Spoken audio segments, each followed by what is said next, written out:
আসসালামু আলাইকুম স্যার। কি ব্যাপার, আপনি আবার আসছেন? জি স্যার, আসলে হয়েছে কি স্যার, ওই দিন তো সবগুলো ইনফরমেশন নিতে পারি নাই, সেজন্য আজকে আবার আসতে হলো। জি বলেন। স্যার, আপনার বাবার নাম যেন কি?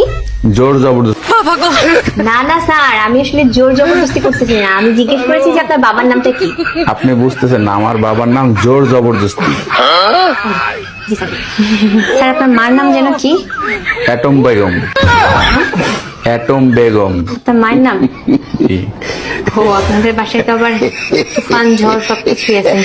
জি স্যার, আপনার বয়স যেন কত? 24। আচ্ছা স্যার, আপনার সন্তানের বয়স যেন কত? 2 বছর। Sorry sir. 2 বছর।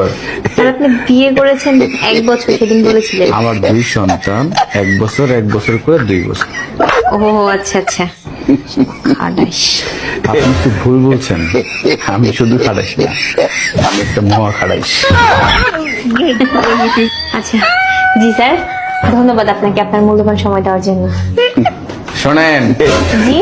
আপনার কিন্তু আবার আসা লাগবে। কেন স্যার? আপনি আমার ঠিকানা নেন নাই। ও হ্যাঁ হ্যাঁ হ্যাঁ, ঠিকানা ঠিকানা। জি স্যার। স্যার, আপনার গ্রামের নাম যেন কি? ধোলাইপুর। ধোলাইপুর। জি স্যার। স্যার, আপনাদের পোস্ট অফিস? রামধোলাইপুর।